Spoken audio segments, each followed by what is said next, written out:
I am Hercule Poirot. Welcome to my new mystery story. The grandfather clock in the entrance hall of Raven's Peak Manor had just finished chiming the 12 strokes of midnight when Mrs. Honoria Blackthorne discovered that her host was dead. The discovery came about in the most prosaic of ways, as such discoveries often do. Mrs. Blackthorne, a woman of 63 with a sort of practical nature that made her indispensable at charitable committees and utterly fearless in the face of domestic crises, had been concerned about the smoking chimney in the blue drawing-room. The wind, which had been howling across the Yorkshire moors for the better part of 3 days, had been driving the smoke back down the flue with increasing persistence. Being the sort of person who could not retire to bed with such matters unresolved, she had decided to inform her host, Mr. Roderick Ashworth, of the situation.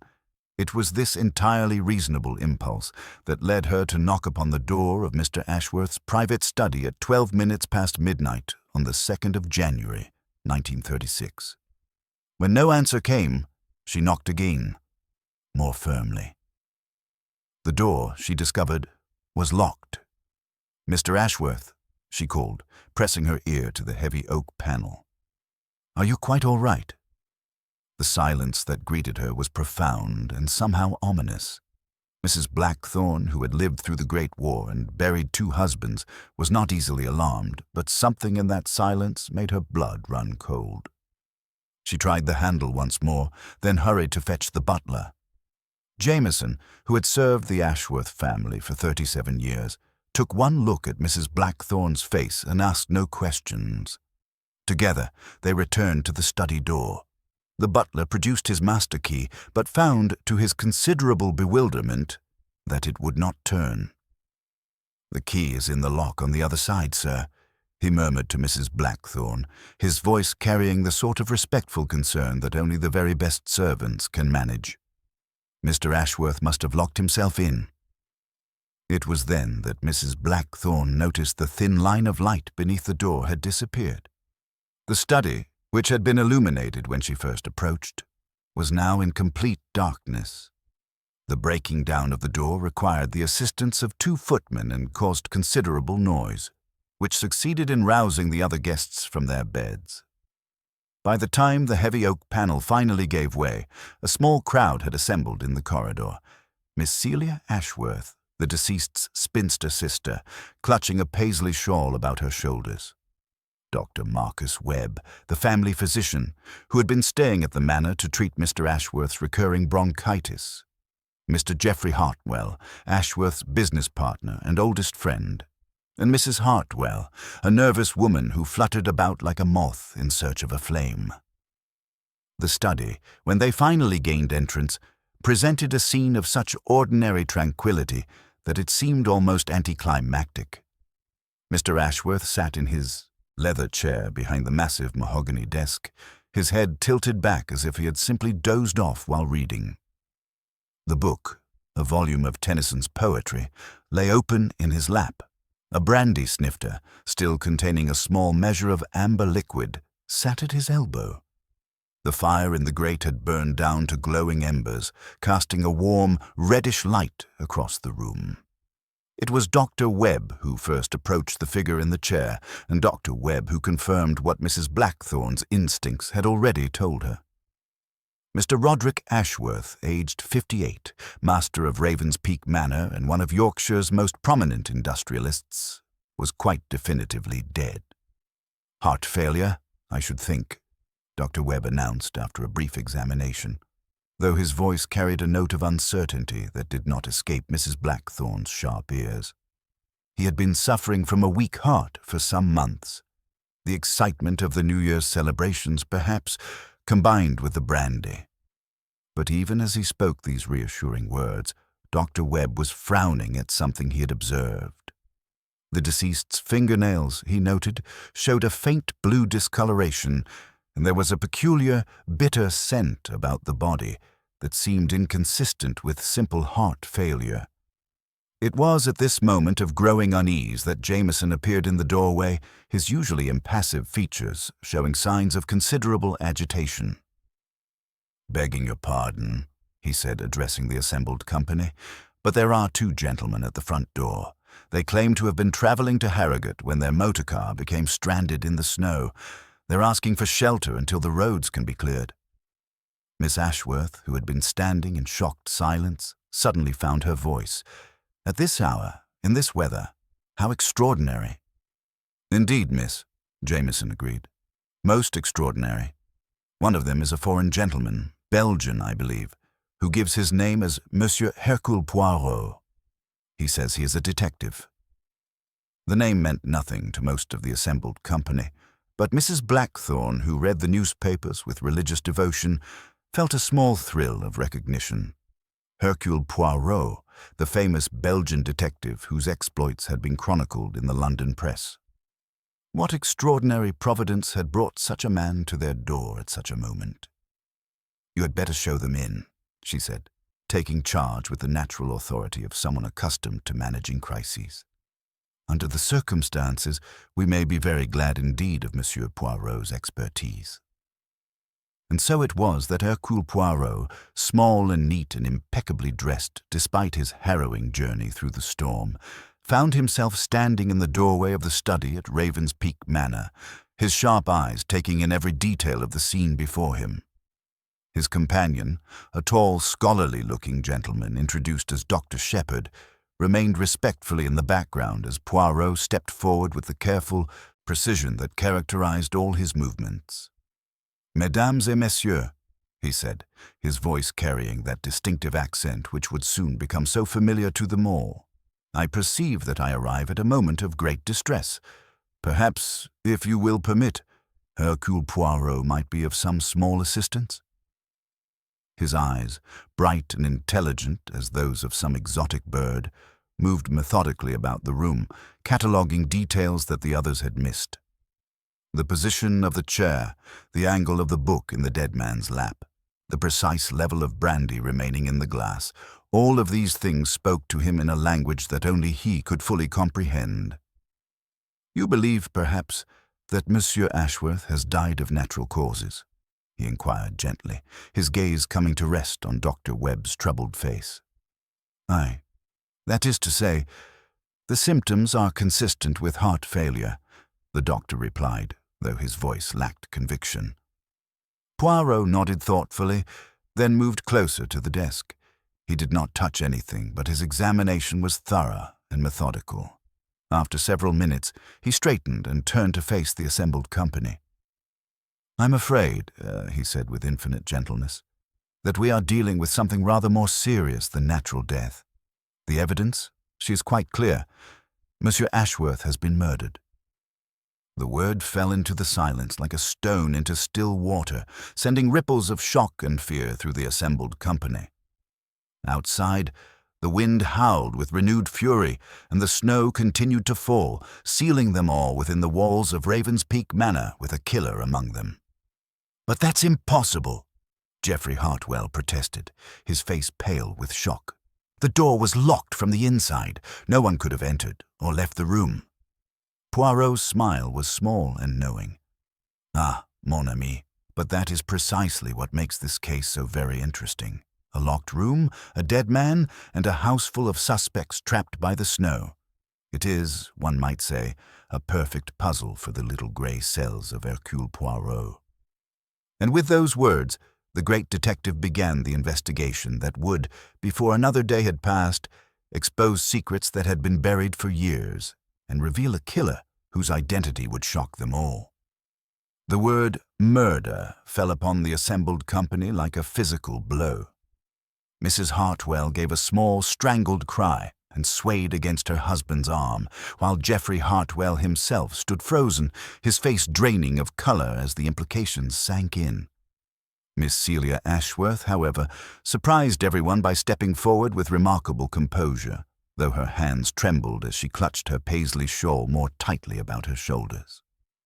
"Monsieur Poirot," she said, her voice steady despite the shock, "if what you suggest is true, we must immediately contact the authorities. There is a telephone in the morning room, and Inspector Bradshaw from Harrogate has assisted our family before." Poirot inclined his head with grave courtesy. Mademoiselle speaks with admirable practicality. However, I fear the storm has severed our connection to the outside world. Jameson, perhaps you could confirm the state of the telephone lines." The butler, maintaining his professional bearing despite the extraordinary circumstances, bowed slightly. "Indeed, sir. The lines came down approximately 2 hours ago. The village postmaster had warned us this might occur, given the severity of the weather." "Then we are truly isolated until the storm passes," Dr. Webb observed, and something in his tone made the others glance at him sharply. He seemed to realize the ominous implications of his words and added hastily, "That is to say, until normal communication can be restored." Poirot had been watching this exchange with the keen attention of a naturalist studying specimens in their natural habitat. Now he moved with characteristic precision toward the study door, his small hands clasped behind his back. "If you will permit, I must request that nothing in this room be disturbed until a proper examination can be completed. The scene, she must speak to us before we allow her voice to be silenced." He stepped carefully over the splintered wood of the broken door, his bright eyes immediately beginning their methodical catalogue of every detail. The brandy snifter commanded his attention first. He leaned close without touching it, inhaling delicately. A faint frown crossed his features as he detected something that made him straighten with sudden interest. "Dr. Webb," he called softly, "you mentioned the bluish discoloration of the fingernails. Most observant. But tell me, did you not also detect a certain scent about the deceased? Something perhaps reminiscent of bitter almonds?" The family physician stepped forward, his face troubled. Yes, now that you mention it, there was something. I confess I dismissed it as perhaps emanating from the brandy or the fire." "Ah, but it is precisely such small details that speak the loudest truths," Poirot replied gently, though his eyes held a steely glint. "This particular scent, combined with your astute observation of the symptoms, suggests a substance that works with terrible swiftness. Cyanide, perhaps, or one of its cousins." The word sent a collective shudder through the watching group. Poison, the most insidious of murders, the weapon of the calculating mind. Poirot continued his examination, noting the precise position of the book in the dead man's lap, the undisturbed papers on the desk, the exact angle of the head against the leather chair. He spent considerable time studying the lock mechanism, now exposed by the broken door frame. "This lock, Jameson, it is original to the house." "Yes, sir, a stout Victorian mechanism. Mr. Ashworth was most particular about his privacy when working late. He always locked the door from the inside." "And the key would have been?" "In the lock on the inside, sir. That is why my master key could not turn it from without." Poirot nodded thoughtfully, then addressed the assembled company. "Mesdames et messieurs, we find ourselves in a most singular situation. A man dead by poison in a room locked from within, with snow falling steadily outside, cutting us off from the world. Until the authorities can reach us, which may be some considerable time, I must ask for your complete cooperation." Geoffrey Hartwell bristled. "Now see here, Monsieur Poirot, you may have some reputation as a detective, but you have no authority to detain British citizens." "Ah, but Monsieur Hartwell," Poirot replied with perfect courtesy, "even were I to claim such authority, which I do not, the storm itself has made the decision for us. We are, as you English say, all in the same boat. A boat, moreover, that contains a murderer." The silence that followed was profound and chilling. Outside, the wind howled with renewed fury, and the snow continued its relentless fall, sealing them within the walls of Raven's Peak Manor with a killer among them. "I shall require a detailed account from each of you," Poirot continued, his voice cutting through the tension like a blade. "Beginning with your movements from 10:45 this evening until the discovery of the body. But first, perhaps we might adjourn to the morning room. Jameson, if you would be so kind as to arrange some tea. Shock. It requires the restoration of the nerves before we can proceed with the unpleasant business of uncovering the truth."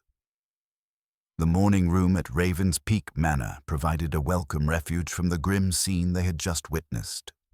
Jameson had arranged the tea service with his customary efficiency, though none of the assembled company seemed particularly inclined toward refreshment. The cheerful yellow wallpaper and comfortable furnishings felt almost mockingly normal in the face of what they had discovered. Poirot positioned himself near the fireplace, where the dying embers cast a warm glow across his thoughtful features. His bright eyes moved methodically from face to face, cataloguing expressions and noting the subtle signs of distress that each person displayed. Dr. Shepherd had settled discreetly in a corner chair, his medical bag at his feet, observing the proceedings with professional interest. "Now then," Poirot began, his accented voice cutting through the heavy silence, "we must establish with precision the movements of each person this evening. Mrs. Blackthorne, as you made the unfortunate discovery, perhaps you would begin by recounting your activities from, shall we say, 11 o'clock onward."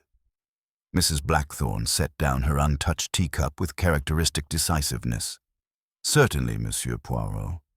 I retired to my room at 11:30, having spent the evening reading in the library. However, that dreadful smoking chimney in the blue drawing-room had been troubling me all day, and the wind was driving the smoke back, something fierce. I found I could not sleep for worrying about it. And so you decided to speak with your host about this matter?" "Precisely. It must have been just before midnight when I rose and went to his study. I knocked, received no answer, tried the door handle, and found it locked. The light was showing beneath the door when I first approached, but when I returned with Jameson, it had gone out." Poirot nodded approvingly. "Most observant. And you heard nothing from within the study? No sounds of distress or conversation?" "Nothing whatsoever. The house was quite silent except for the storm." "Excellent." Poirot turned his attention to Geoffrey Hartwell, whose face had grown increasingly pale during this exchange. "Monsieur Hartwell, you were Mr. Ashworth's business partner, I understand?" "For 15 years, Hartwell replied stiffly. "We built the woolen mill together from nothing." "And yet I perceive there may have been some recent disagreement between you." Mrs. Hartwell shifted nervously in her chair, but her husband's jaw tightened. "Business partners don't always see eye to eye on every matter, Monsieur Poirot. That's perfectly normal." "Indeed, but perhaps this disagreement was more serious than most." The silence stretched uncomfortably before Hartwell finally answered. "Roderick had proposed an expansion of the mill that I felt was financially imprudent. Given the current economic climate, I believed it was too great a risk." "And you expressed these concerns to him?" "Of course I did. Rather forcefully, I'm afraid. I may have said that if he insisted on proceeding against my advice, I would have to consider dissolving our partnership." Miss Celia Ashworth gasped audibly. "Mr. Hartwell, surely you cannot mean you threatened my brother?" "It wasn't a threat," Hartwell protested, his face flushing. "It was simply a statement of my position. We're both civilized men. We don't let business matters interfere with personal friendship." Poirot absorbed this information with evident interest. "And when did this discussion take place?" "Yesterday evening after dinner. We spoke privately in his study for perhaps 20 minutes. "I see. And your movements this evening after dinner concluded?" "My wife and I retired to our sitting room at approximately 10:30. We remained there reading until we heard the commotion about the broken door." Dr. Webb cleared his throat. "If I may interject, Monsieur Poirot, I should mention that I had occasion to examine Mr. Ashworth after dinner this evening. His bronchitis had been troubling him, and he complained of difficulty sleeping." Poirot's head turned with sharp interest. "And you prescribed something for this condition?" "A mild sedative, chloral hydrate dissolved in brandy. It's a common and quite safe remedy for insomnia, particularly effective for respiratory ailments." "Ah." Poirot's eyes gleamed. "And this medication would have been taken in Mr. Ashworth's study?" "Yes, I provided him with the powder and instructions to dissolve it in his evening brandy." The implications of this revelation settled over the room like a heavy blanket.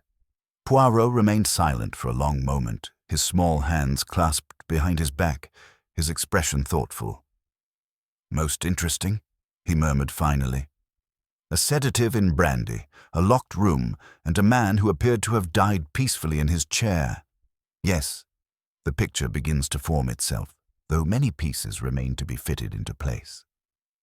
Outside, the wind howled with renewed fury, and the snow continued its relentless assault on the windows, sealing them all within Ravenspeak Manor with a killer whose identity grew more intriguing by the moment.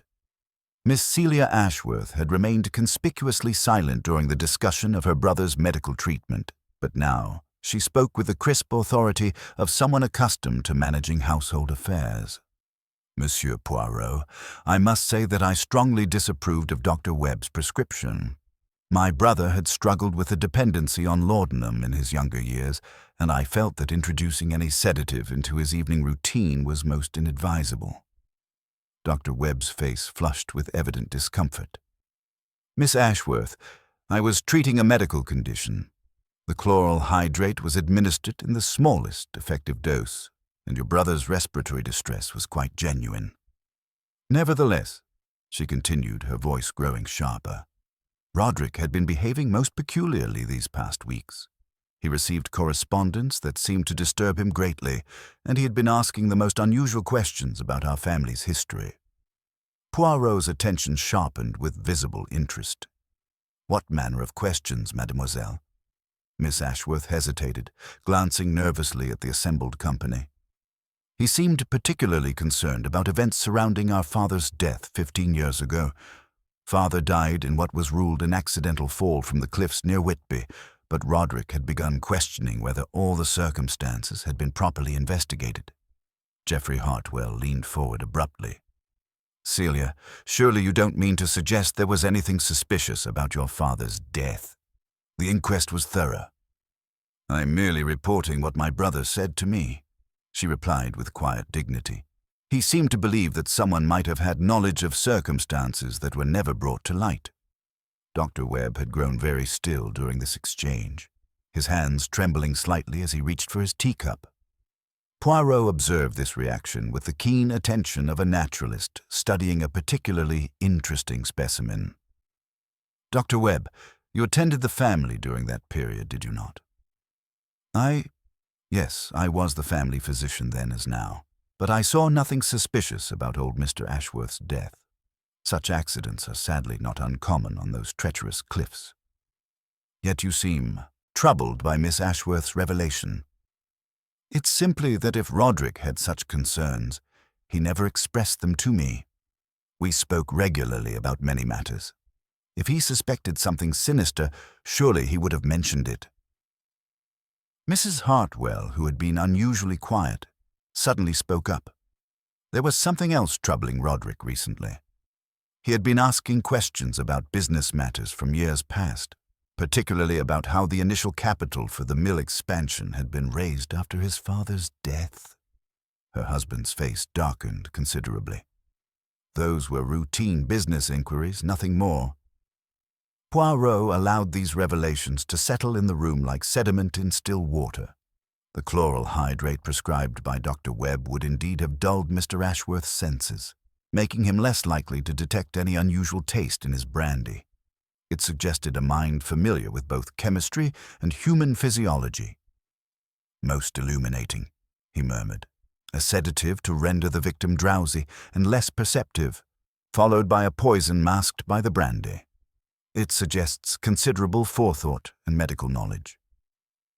At that moment, Jameson appeared in the doorway, his usually impassive features showing signs of considerable agitation. "Begging your pardon, sir, but I've discovered something rather disturbing while securing the house for the night." "Ah, Jameson. Please share with us this discovery." "It's Mr. Ashworth's bedroom, sir. Someone has searched through his personal effects quite thoroughly. Drawers pulled out, papers scattered about. Most unlike Mr. Ashworth's usual habits, he was a gentleman of very particular order." This revelation sent a visible shock through the assembled company. Mrs. Blackthorne set down her teacup with a sharp clink, while several faces went pale. "When did you discover this?" Poirot inquired with deceptive calm. "Just now, sir, when I went to turn down the bed, as was my custom. The room was in considerable disarray." Poirot rose from his chair with characteristic precision, his bright eyes sweeping over the faces of the assembled suspects. "Then we must examine this room immediately, before any evidence can be further disturbed. It appears, mes amis, that we are dealing with something far more complex than a simple poisoning." He paused at the doorway, his expression grave. "Someone in this house sought something specific in Mr. Ashworth's possession, something important enough to kill for and urgent enough to search for immediately after the murder. The question that now presents itself is this: did they find what they were looking for?" The implications hung heavy in the air as the wind howled with renewed fury outside, and the snow continued its relentless fall, sealing them all within Raven's Peak Manor with a killer whose desperation was becoming increasingly apparent. The procession to Mr. Ashworth's bedroom moved through the corridors with the solemnity of mourners following a hearse. Poirot led the way, his small figure precise and purposeful, while behind him the assembled company followed in subdued silence. The very air seemed to thicken with apprehension as they climbed the grand staircase, each footfall echoing in the vast spaces of Raven's Peak Manor. The bedroom, when they entered it, presented a scene that spoke eloquently of desperate haste and methodical purpose combined. This was not the chaotic destruction of a common burglar, but something far more calculated. Drawers had been pulled from the mahogany dresser, their contents scattered across the Persian carpet with systematic thoroughness.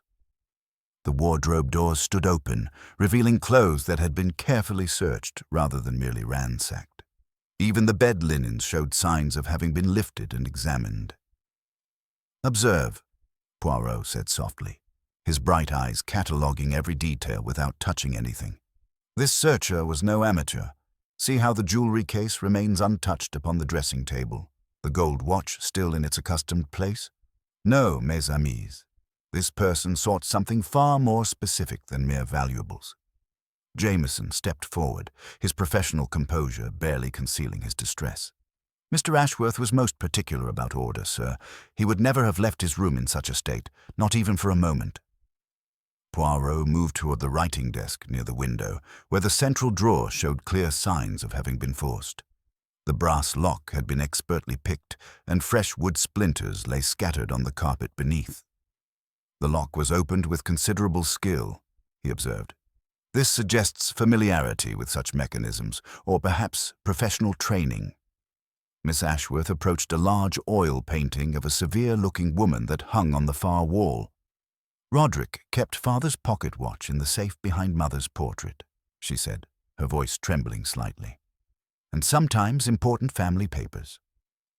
With practiced movements, she swung the portrait aside to reveal a small steel safe embedded in the wall. The door stood ajar, its interior completely empty. The collective gasp that rippled through the room spoke volumes about the significance of this discovery. "The safe has been emptied entirely," Dr. Webb observed, though something in his tone suggested he was not entirely surprised by this revelation. Poirot knelt beside the small fireplace, where the dying embers cast flickering shadows across his thoughtful features. Among the grey ash, he detected fragments of burned paper, carefully preserved from complete destruction. Using his pencil, he lifted a partially charred fragment to the light. The letterhead was still partially visible. "Fortescue and Blount, solicitors, Whitby." "A solicitor's letter from Whitby," Mrs. Blackthorne said quietly. "The same town where Mr. Ashworth's father died." "Precisely," Poirot agreed, his voice carrying a note of satisfaction, and burned hastily, suggesting its contents were of considerable importance to our mysterious searcher. Geoffrey Hartwell had grown increasingly pale during this examination. What could have been so important that someone would commit murder to obtain it? Poirot rose and moved to examine the dressing table more closely. A dark wool dressing gown hung upon a hook, its pocket weighted down by some small object. Peering inside without removing the contents, he observed a brass keychain, its links ending abruptly where a key had been forcibly removed. Mr. Ashworth's private key, Miss Ashworth confirmed. He wore it always, said important things should never be far from one's person. And yet, Poirot noted, the chain remains here while the key has departed. This suggests the taking occurred after the dressing gown had been hung up for the evening. Mrs. Hartwell, who had been unusually quiet throughout the examination, suddenly swayed against her husband's arm. As she passed near the forced desk drawer, Poirot's keen nose detected the faint scent of violet perfume. His eyes immediately went to a small snag of blue silk caught on the brass drawer, pull, silk that matched exactly the sash at Mrs. Hartwell's waist. "Each of you," Poirot said mildly, his gaze moving methodically from face to face, "was absent for a brief period during the confusion below. Such moments create opportunity for those who know how to seize it."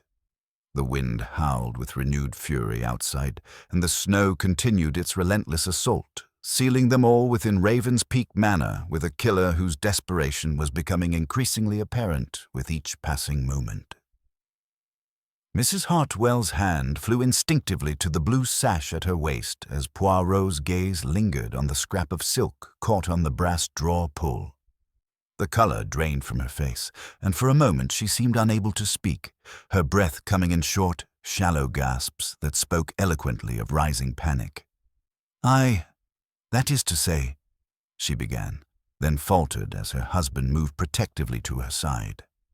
"See here, Monsieur Poirot," Geoffrey Hartwell declared, his voice tight with indignation, "you cannot seriously suggest that my wife had anything to do with this terrible business based on nothing more than a bit of fabric."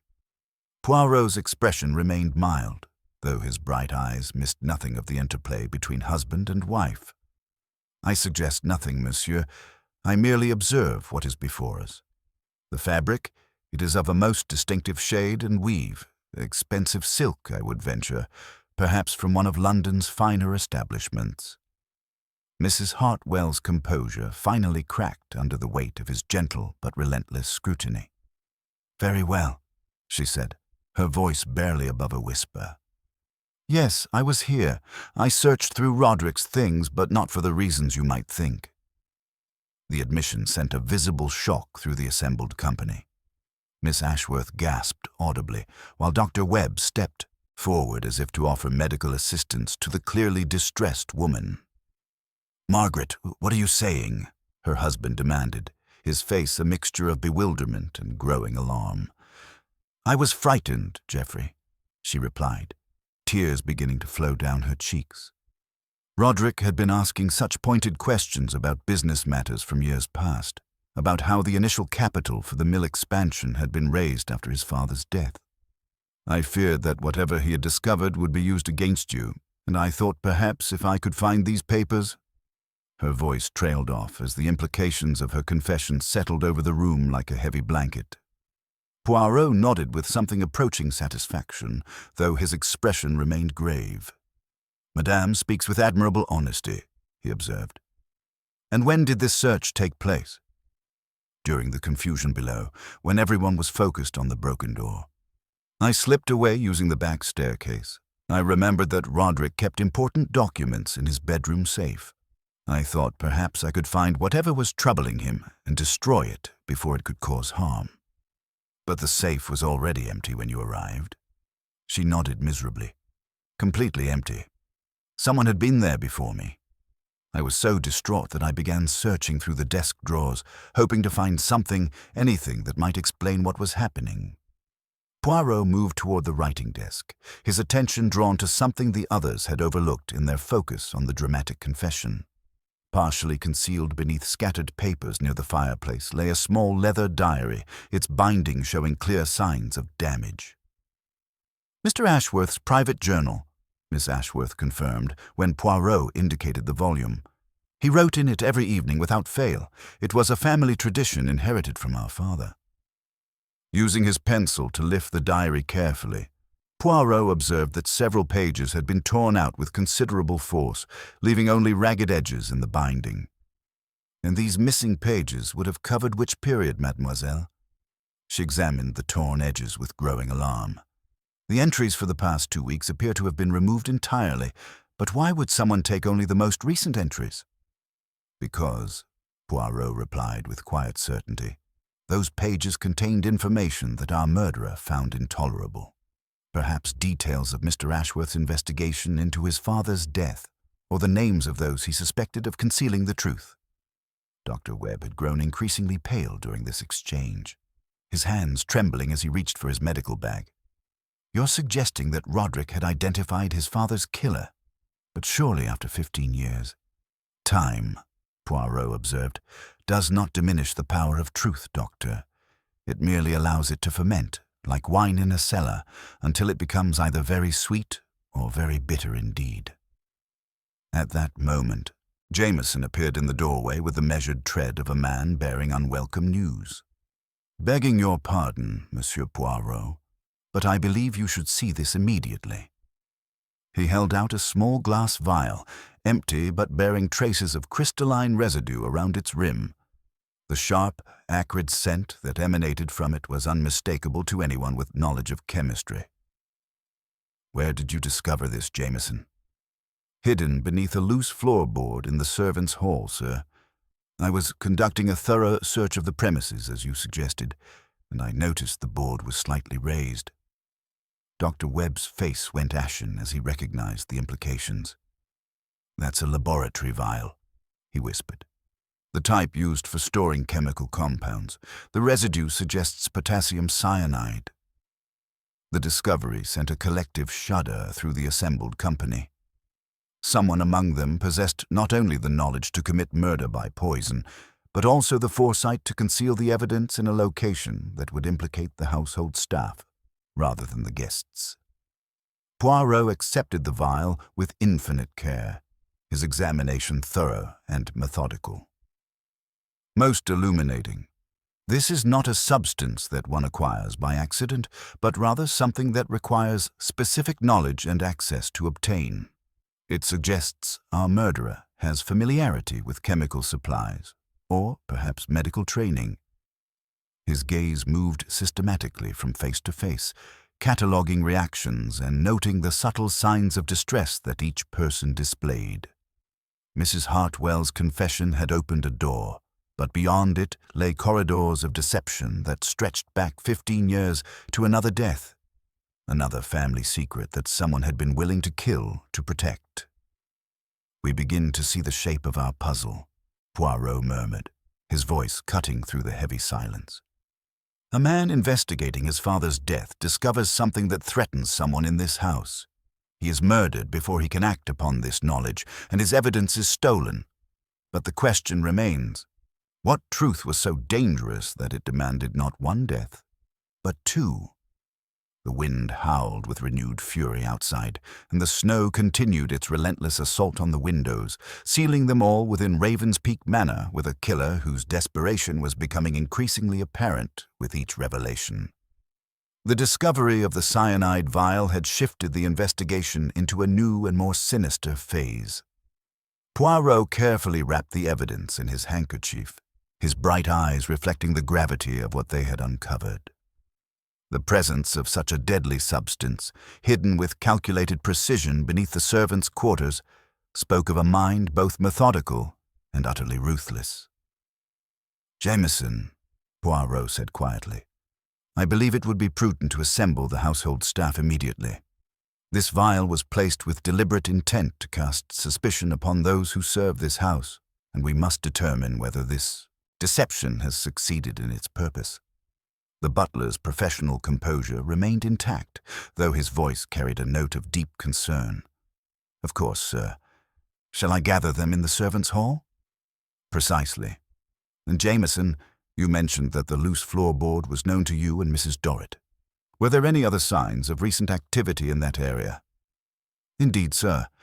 The coal scuttle had been moved from its usual position, and there were traces of ash scattered about the hearth that were not present when I last inspected the area this afternoon. Poirot nodded thoughtfully. Someone has been burning additional papers, it would seem. first in Mr. Ashworth's bedroom and now in the servants' quarters. Our murderer has been most thorough in eliminating evidence." The procession to the servants' hall moved through the corridors with the solemnity of mourners following a hearse. The long, low-ceilinged room, with its scrubbed table and row of pegs bearing coats and aprons, seemed to shrink under the weight of suspicion that had settled over the household. The assembled staff presented a tableau of nervous anticipation. Mrs. Timmins, the cook, solid and flour-dusted from her evening preparations. Mrs. Dorrit, the housekeeper, austere in black with the bearing of one accustomed to authority. The maids, Elsie and Rose, pale and wide-eyed with fear. Leonard, the junior footman, nervous and trying desperately not to show it. And Briggs, the chauffeur, still thawing his hands by the range after his futile struggle with the motor car. "First," Poirot said gently, addressing the assembled staff with his characteristic courtesy, "no one is to be accused. We gather only the facts, and the facts alone will guide us to the truth."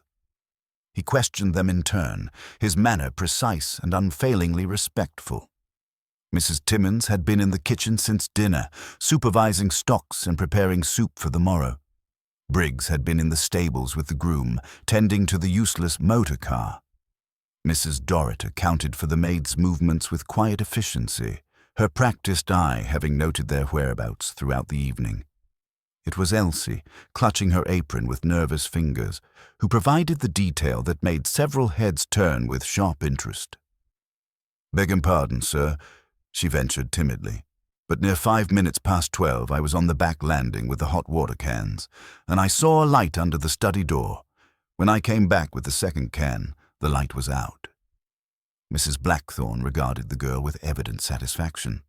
"That matches precisely what I observed, Monsieur Poirot. The light was showing when I first approached, but had disappeared by the time Jameson and I returned." "Excellent," Poirot murmured. "It is the extinguishing of the light that interests me most particularly. Lamps do not put themselves to sleep, and yet someone was in that room after midnight, someone who took care to douse the illumination before departing." Leonard spoke up, his voice cracking with nervousness. "Mr. Ashworth often dozed in his chair, sir. He might have doused the lamp himself before retiring." "Perhaps," Poirot allowed, "and yet why lock the door so promptly upon the dousing? Jameson, when the door was forced, did you observe the study key in the inside lock?" The butler's brow furrowed with concentration. "No, sir. I confess, in the confusion I did not notice it specifically. The lock was splintered near the bolt when we broke through.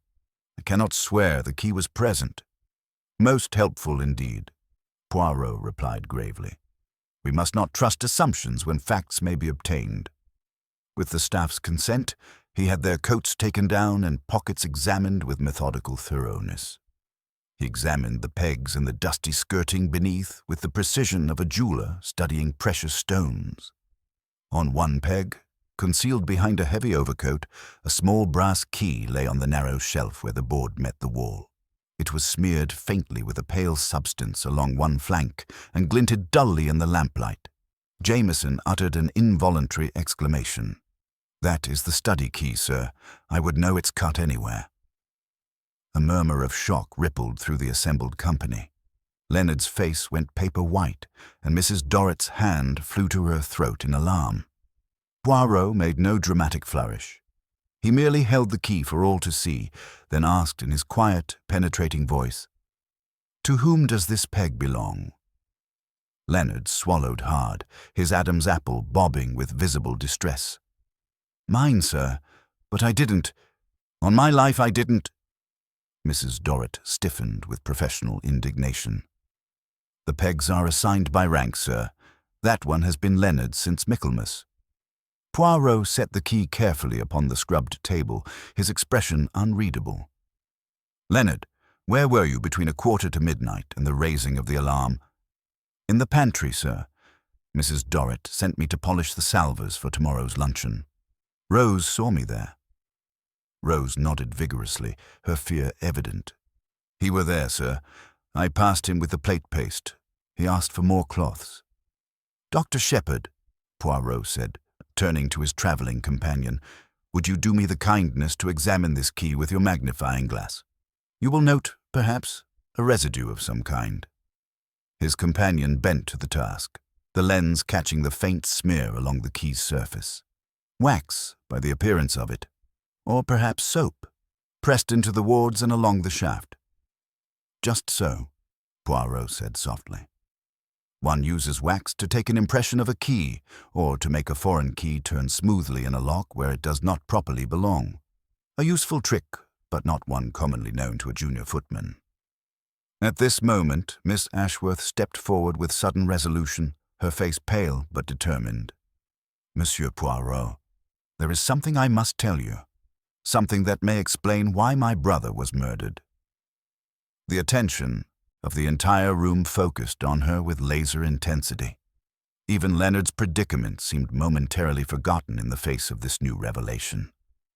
"Roderick had been receiving letters," she continued, her voice growing stronger with each word. "Anonymous letters that arrived over the past month. They seemed to suggest that Father's death 15 years ago was not the accident it appeared to be." This revelation sent a visible shock through the assembled company. Dr. Webb, who had been observing the proceedings with growing unease, seemed to sway slightly on his feet.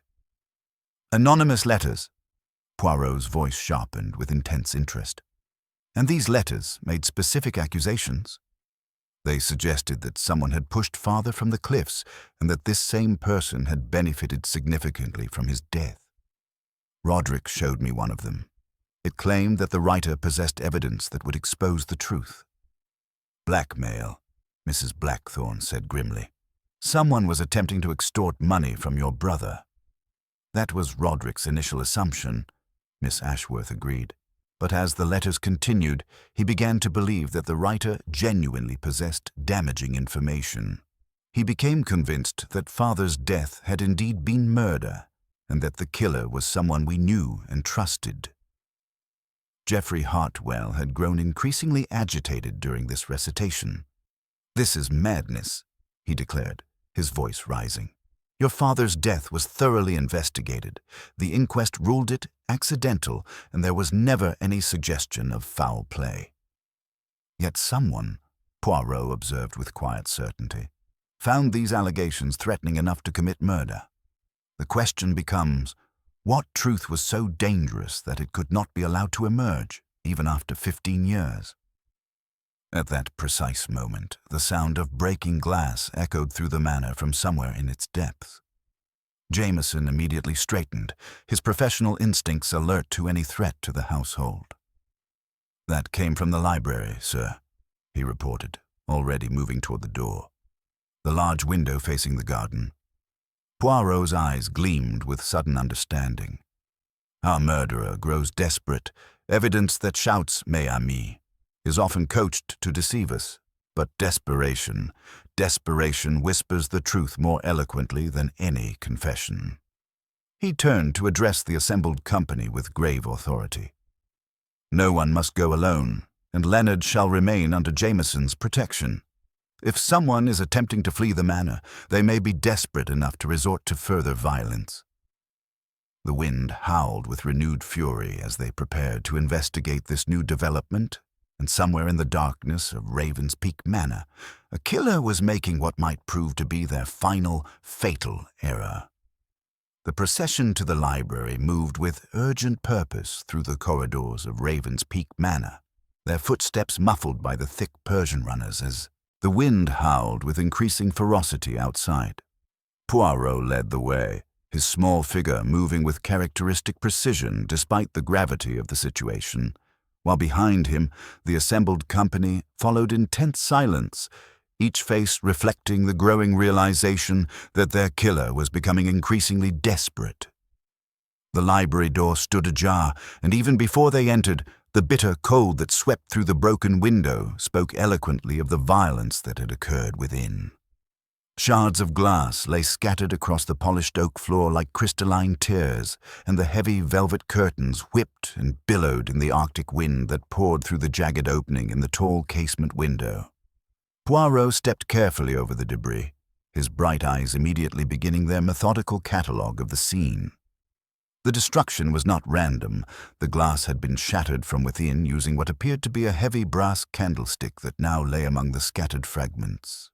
But it was the pattern of the breakage that commanded his immediate attention. "Observe, mes amis," he said softly, kneeling beside the window frame with infinite care. The glass fragments lie upon the snow outside, not beneath it. They rest upon the newer drift, undisturbed by the continuing fall. This window was broken very recently indeed, and most certainly from within this room. He moved to examine the window latch, producing his handkerchief to touch the brass mechanism. A faint, greasy smear transferred to the white linen, and he held it up for Dr. Shepherd to examine with his magnifying glass. "Wax," his companion confirmed, "the same substance we observed on the study key." "Precisely," Poirot murmured, his attention now drawn to the heavy velvet curtains that framed the broken window. One curtain cord was noticeably shorter than its fellow, lacking the decorative tassel that should have weighted its end. The cut was recent and crude, the frayed edges still showing the bright color of unweathered silk. Mrs. Blackthorne, ever practical, had moved to examine the fireplace where the dying embers cast a reddish glow across the room. "Someone has been burning papers here as well," she announced. "The ash is still warm, and there are fragments that escaped complete destruction." Poirot joined her immediately, his keen eyes studying the partially consumed documents with the intensity of a scholar deciphering ancient texts. Using the fire tongs with delicate precision, he extracted several charred fragments, their edges burnt to lace but their centers still bearing traces of text. "Legal documents," he announced after careful examination. "From the same Whitby solicitors we encountered earlier, and here—" He held up a particularly well-preserved fragment, its scorched surface still showing two words in faded ink: codicil and inheritance. The implications of this discovery sent a visible ripple of tension through the assembled company. Miss Ashworth stepped closer, her face pale with dawning comprehension. "A codicil to father's will?" she whispered. "But his will was read 15 years ago. There was never any mention of additional provisions." "Ah," Poirot said with quiet satisfaction, "but perhaps this codicil was never meant to be discovered. Perhaps it contained provisions that someone found inconvenient." Geoffrey Hartwell had grown increasingly agitated during this examination. "This is all speculation," he declared, though his voice lacked conviction. "Anyone could have burned those papers. They might not even relate to the Ashworth family." Poirot's bright eyes fixed on him with the intensity of a bird of prey. "Indeed, Monsieur Hartwell. Yet someone thought them dangerous enough to destroy immediately after committing murder. Someone who knew their contents and feared their revelation." He returned his attention to the curtain cord, measuring its shortened length with his hands. "Dr. Shepherd, you will observe that this cord, when extended to its full length, would reach precisely from this window to the study door. One could pass such a cord beneath a door, n'est-ce pas? One could use it to manipulate a key that had been persuaded to fall to the floor." The locked room mystery was beginning to unravel before their eyes. Dr. Webb, who had been unusually quiet throughout the examination, finally spoke up. "You're suggesting that someone used this cord to lock the study door from the outside, but that would require considerable knowledge of such techniques." "Indeed," Poirot agreed. "It would require someone familiar with the layout of the house, someone who had observed Mr. Ashworth's evening habits, and someone with the patience to execute such a delicate manipulation while the household slept." Mrs. Hartwell had grown increasingly pale during this discussion, her hands trembling as she clutched her husband's arm for support. "The cold from the broken window," she murmured. "I feel quite faint." Poirot's attention sharpened as he observed her distress, noting the way her eyes avoided the burned documents and the nervous manner in which she glanced repeatedly toward the door. But he made no comment, merely filed these observations away with the methodical precision that characterized all his investigations. At that moment, Jameson appeared in the doorway, his professional composure intact despite the extraordinary circumstances. "Begging your pardon, Monsieur Poirot, but I've completed the search of the house as you requested. I found this hidden beneath a loose floorboard in the blue drawing room." He held out a small leather portfolio, its surface stained with age and bearing the embossed initials R.A.S., Roderick Ashworth, Sr. The portfolio contained several yellowed documents, including what appeared to be a draft of a will amendment dated just days before the elder Ashworth's death. "Most illuminating," Poirot murmured as he examined the documents with infinite care. It appears that Mr. Ashworth's investigation into his father's death had borne fruit. He had discovered evidence of a codicil that would have significantly altered the distribution of the family fortune. The wind continued its relentless assault on Ravenspeak Manor, but within the library a profound tension had settled over the assembled company. The pieces of the puzzle were beginning to form a picture, and that picture was becoming increasingly uncomfortable for someone among them. "We begin to see the shape of our mystery," Poirot announced, his voice cutting through the heavy silence. "A man discovers that his father's death 15 years ago was not the accident it appeared to be. He uncovers evidence of a hidden codicil that would expose both murder and fraud. He is killed before he can act upon this knowledge, and his evidence is stolen and burned. But the question remains. What truth was so dangerous that it demanded not one death, but two?" His bright eyes moved systematically from face to face, cataloguing reactions and noting the subtle signs of distress that each person displayed. Someone in this room held the answers he sought, and that someone was growing increasingly desperate with each revelation. The grandfather clock in the entrance hall chimed 2 o'clock in the morning, its solemn notes echoing through the corridors of Ravenspeak Manor, where a killer waited in growing desperation for the dawn that might bring their exposure. The discovery of the elder Ashworth's hidden portfolio had cast a profound silence over the library, broken only by the relentless howling of the wind through the shattered window. Poirot examined the yellowed documents with the reverence of a scholar studying ancient texts, his bright eyes moving methodically across each line of faded ink. The draft codicil, dated merely 3 days before the elder Ashworth's fatal fall, contained provisions that would have fundamentally altered not only the family's fortune, but the very foundation upon which their current lives had been built.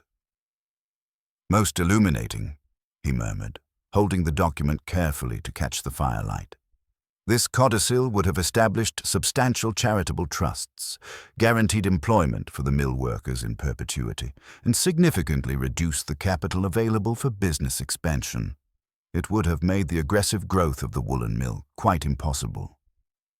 The implications settled over the assembled company like a heavy shroud. Geoffrey Hartwell's face had grown increasingly ashen, while his wife clutched his arm with trembling fingers. Dr. Webb stood rigidly still, his medical bag seeming to weigh heavily in his grasp. "But surely," Miss Ashworth said, her voice barely above a whisper, "this was merely a draft. Father's actual will, as read 15 years ago, contained no such provisions." "Precisely, mademoiselle," Poirot agreed, his tone carrying a note of grim satisfaction. "And therein lies the heart of our mystery. Someone ensured that this codicil never saw the light of day, and when your brother discovered its existence, that same someone ensured his silence as well." He moved with characteristic precision toward the study, gesturing for the others to follow. "Come, mes amis. There is a small matter of mechanics that must be demonstrated before we can proceed further." In the study, where the broken door still gaped on its splintered hinges, Poirot requested writing paper and twine from Jameson. With methodical care, he knelt beside the door frame and slid a sheet of stiff paper beneath the threshold, leaving a thin edge visible within the room. "Observe," he said quietly, fashioning a small loop in the twine. One slips the cord beneath the door, positions it carefully against the keyhole, and with patient manipulation. A soft, metallic sound followed his delicate movements, and the study key fell neatly onto the paper within. The key is retrieved, the door locked from without, and later the key may be placed wherever suspicion is desired to fall. He held up a tiny fragment of blue fiber that had adhered to the paper's edge. Prepared paper, chosen for its strength and smoothness. This was no crime of passion, but a calculated performance requiring considerable patience and skill. Dr. Webb shifted uncomfortably. The technique you describe would require specialized knowledge, Monsieur Poirot, not something a common criminal would possess. Indeed, Docteur, it suggests someone with intimate knowledge of the house, someone familiar with locks and mechanisms, someone who had observed Mr. Ashworth's evening habits with careful attention. Poirot's bright eyes moved systematically from face to face. Someone, perhaps, who had access to medical supplies and understood the masking properties of chloral hydrate when combined with brandy. The physician's face went pale, but before he could respond, Mrs. Blackthorne stepped forward with sudden resolution. "Monsieur Poirot, there is something I must confess. I wrote the anonymous letters that so disturbed poor Roderick." The admission sent a visible shock through the assembled company, but Poirot merely nodded as if he had expected this revelation. "Courage takes many forms, madame. You sought to prod Mr. Ashworth toward uncovering a truth you suspected, but could not prove." "I had heard whispers in Whitby," she continued, her voice growing stronger. "An old fisherman spoke before his death of seeing figures on the cliff path the night Mr. Ashworth fell. I feared that someone respectable had been protected by silence, and I thought Roderick deserved to know the truth about his father's death." "And so your letters convinced him to investigate," Poirot observed. "But they also alerted our murderer that the past was being disturbed. Someone who had benefited greatly from the elder Mr. Ashworth's death and the suppression of that codicil." Geoffrey Hartwell's composure finally cracked. "The old man's death was an accident," he said desperately. "I was there, yes, but I didn't push him. He stumbled on the cliff path, and when he fell," his voice broke. "I could have reached him, but I hesitated. Just for a moment I thought about what his death would mean for our business plans. By the time I moved to help, it was too late." His wife sobbed quietly, but Poirot's expression remained grave and thoughtful. "Your confession explains much, Monsieur Hartwell, but not everything. The sophisticated poisoning, the expert manipulation of evidence, the systematic destruction of documents, these suggest a mind more calculating than one driven merely by guilt and opportunism." He turned his attention to Dr. Webb, who had grown increasingly pale during these revelations. "You have been most attentive to everyone's medical needs this evening, Doctor, but I observe that you yourself appear to be suffering from considerable strain. The codicil mentions a substantial bequest to the family physician, does it not?" Dr. Webb's hands trembled as he adjusted his medical bag. That is, old Mr. Ashworth was grateful for my years of service to the family, but I knew nothing of any formal provision in his will. And yet," Poirot continued relentlessly, "you alone possessed the knowledge to administer poison in such a way that it would appear to be natural death. You alone knew of the chloral hydrate that would mask the bitter taste of cyanide. You alone had access to the laboratory supplies necessary for such a sophisticated murder." The wind howled with renewed fury through the broken library window, and somewhere in the distance, the faint sound of an approaching motor could be heard cutting through the storm. The roads were clearing, and with them would come the authorities and the end of their isolation. "The pieces of our puzzle begin to form a complete picture," Poirot announced, his voice cutting through the heavy tension. "A man discovers evidence that his father was murdered and that a valuable codicil was suppressed. He begins to investigate, threatening to expose not only a killer, but also those who benefited from the crime. He is murdered before he can act, his evidence stolen and destroyed. But the question remains, which of you possessed both the motive and the means to commit not one murder, but two?" His bright eyes moved methodically around the assembled company, cataloguing reactions and noting the subtle signs of guilt and fear that each person displayed. The grandfather clock in the entrance hall chimed 3 o'clock, its solemn notes echoing through the corridors of Ravenspeak Manor, where the final confrontation was rapidly approaching and a killer's identity would soon be revealed. "Tomorrow," Poirot said quietly. "When the authorities arrive, we shall have our answers. But tonight, mes amis, we wait and watch, for a desperate killer may yet make one final, fatal error." The sound of the approaching motor grew steadily clearer through the diminishing howl of the wind, its mechanical drone cutting through the storm's dying fury. Dawn was breaking over Raven's Peak Manor, painting the snow-laden landscape in shades of pearl and silver, and with it came the inevitable arrival of the outside world. Poirot stood at the broken library window, his bright eyes reflecting the pale morning light as he watched the distant headlights struggle through the drifts on the manor's long drive. "The storm passes, mes amis," he announced quietly, turning to face the assembled company. "Soon the authorities will arrive, and our little drama will be concluded. But before that moment comes, there is one small matter that requires our attention." He moved with characteristic precision toward the morning room, gesturing for the others to follow. "I have prepared something that may interest our murderer greatly, a reconstruction of the missing codicil, compiled from the fragments we discovered and cross-referenced with the Whitby solicitor's records. It rests now upon the mantelpiece, sealed and ready for official examination." The assembled company filed into the morning room with the solemnity of mourners, each face reflecting the strain of the long night's revelations. Dr. Webb lingered near the doorway, his medical bag clutched tightly in hands that trembled with barely controlled agitation. His eyes fixed immediately upon the red envelope that lay prominently displayed on the mantelpiece, its wax seal gleaming in the lamplight.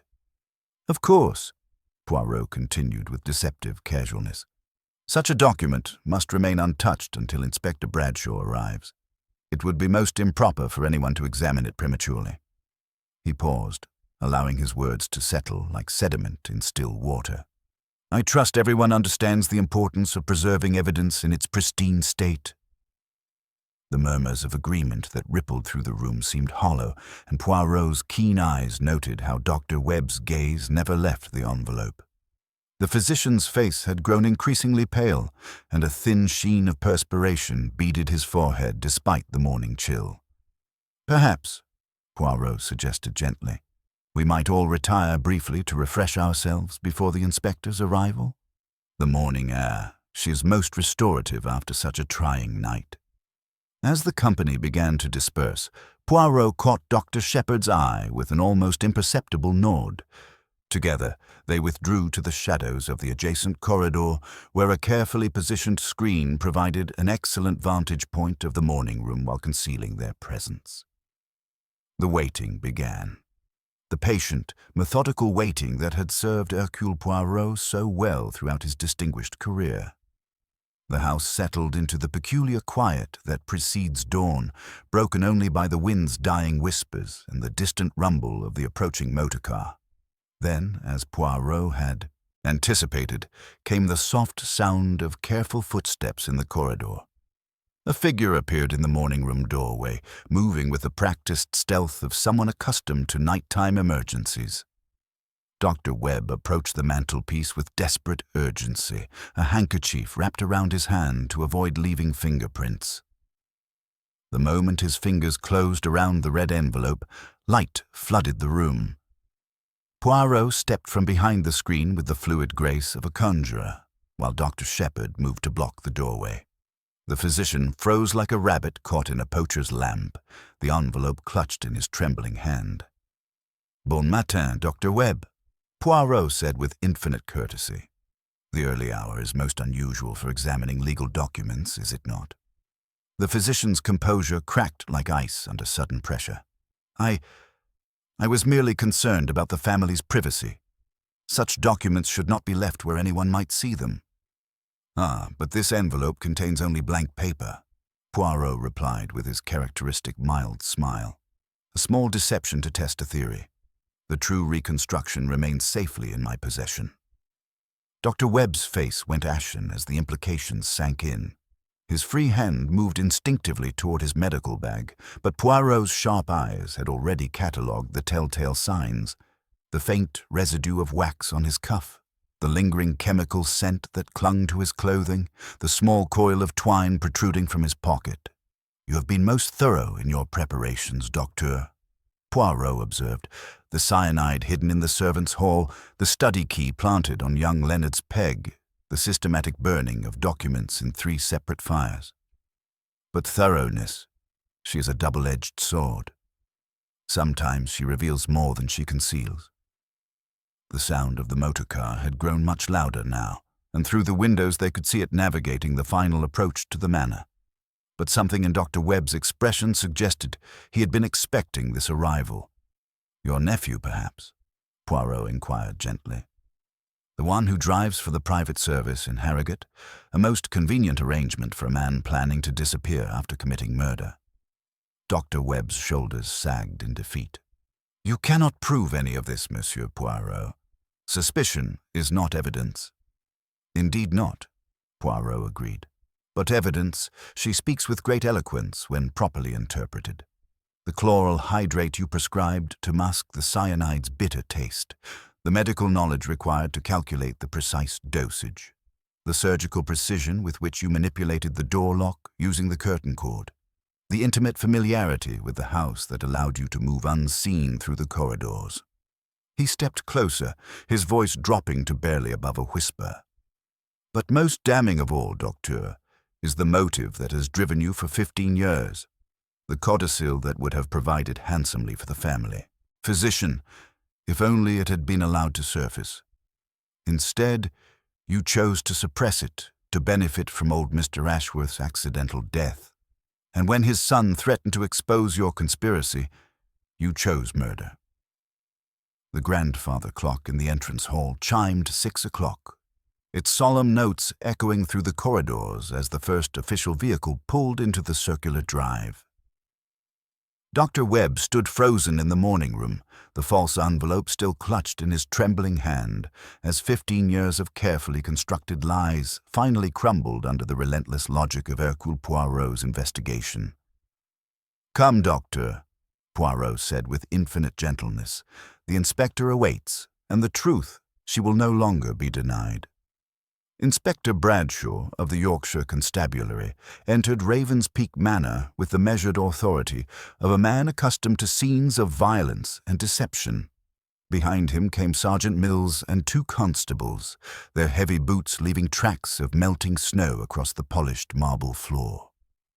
The storm had passed, leaving the world transformed under pristine white drifts, but within the manor's walls, the atmosphere remained thick with the accumulated tension of the night's revelations.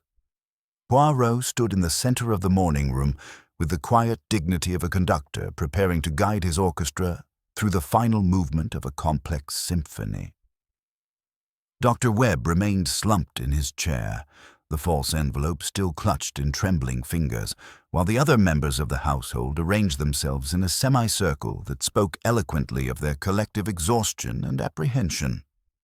"Inspector Bradshaw," Poirot began with characteristic courtesy, "we have indeed had a most eventful evening. Mr. Roderick Ashworth lies dead in his study, poisoned with cyanide in what appeared to be a locked room. The circumstances suggested natural death, but the evidence tells a far more sinister story."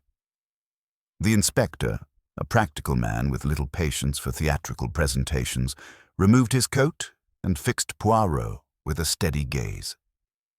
"Monsieur Poirot, I've heard of your reputation. If you have evidence of murder, I should prefer to examine it directly." "Ah, but the evidence. She is meaningless without understanding the why," Poirot replied, moving with precise steps toward the mantelpiece. "Our mystery begins not last night, but 15 years ago, when the elder Mr. Ashworth met his death on the cliffs near Whitby. He produced the leather portfolio containing the reconstructed documents. The younger Mr. Ashworth had discovered that his father had prepared a codicil to his will, a document that would have established charitable trusts, guaranteed worker welfare, and most significantly, exposed a scheme of financial fraud perpetrated by someone he trusted implicitly." Dr. Webb's face went ashen, but he remained silent as Poirot continued his methodical exposition. Dr. Marcus Webb had been systematically diverting funds intended for mill expansion, using his position as family physician and estate executor to conceal his embezzlement.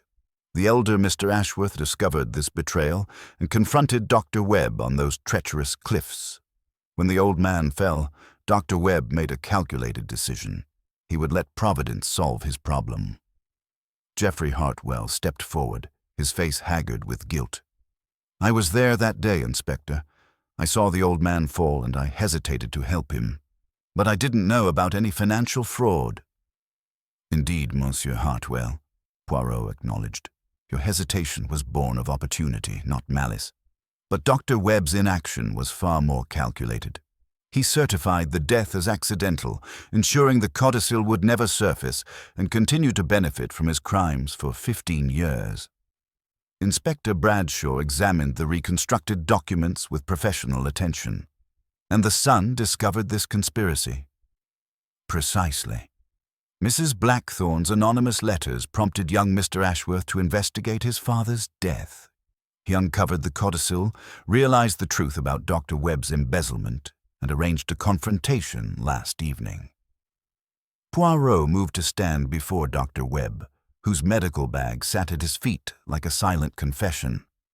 Dr. Webb came prepared for that confrontation. He prescribed chloral hydrate for Mr. Ashworth's insomnia, knowing it would mask the bitter taste of potassium cyanide. As his victim succumbed to the poison, Dr. Webb executed his locked room deception. The detective produced the shortened curtain cord from his pocket. Using this cord, Dr. Webb manipulated the study key from outside the locked door. He applied wax to ensure smooth movement, then retrieved the key through the gap beneath the door. Later, he planted it on young Leonard's peg to deflect suspicion. Dr. Webb finally raised his head, his voice barely audible. "You cannot prove I pushed the old man." "No," Poirot agreed gently, "but I can prove you murdered his son. The cyanide vial hidden in the servants' hall, the systematic burning of documents in 3 separate locations, the expert manipulation of the door lock, all require medical knowledge and intimate familiarity with this house." The physician's shoulders sagged in defeat. 15 years, he whispered. 15 years of comfortable living, of respect in the community. When Roderick threatened to expose everything, I panicked. I convinced myself that one more death was preferable to a lifetime of disgrace. Inspector Bradshaw nodded grimly to his constables. "Dr. Marcus Webb, you are under arrest for the murders of Roderick Ashworth and, by your own admission, complicity in the death of Roderick Ashworth Sr." As the handcuffs clicked into place, Dr. Webb made no resistance. The medical bag that had been his constant companion was carefully confiscated, its contents to be examined for traces of the chemicals that had made murder possible. Miss Ashworth approached Poirot with tears streaming down her cheeks. "My brother died seeking justice for our father. At least now they both can rest in peace." "Indeed, mademoiselle," Poirot replied with infinite gentleness. "The truth, she is like water. She always finds her way to the surface, no matter how deeply she has been buried." Mrs. Blackthorne stepped forward, her practical nature asserting itself even in this moment of resolution. "I wrote those letters, Inspector. I suspected something was wrong about the old man's death, but I never imagined it would lead to this." "Your courage in seeking justice, madame," Poirot observed, "ultimately prevented a greater injustice from continuing. Sometimes the pursuit of truth exacts a terrible price, but the alternative, living with lies and deception, exacts an even greater toll upon the human soul." As Dr. Webb was led away into the crisp morning air, the remaining members of the household stood in stunned silence. The grandfather clock chimed 8 o'clock, its solemn notes echoing through corridors that had witnessed so much deception and, finally, truth. Poirot gathered his belongings with characteristic precision, his small hands moving methodically as he prepared for departure. Dr. Shepherd waited patiently by the door, their interrupted journey to Harrogate ready to resume now that justice had been served. "The little grey cells, mon ami," Poirot murmured to his companion as their motor car pulled away from Raven's Peak Manor.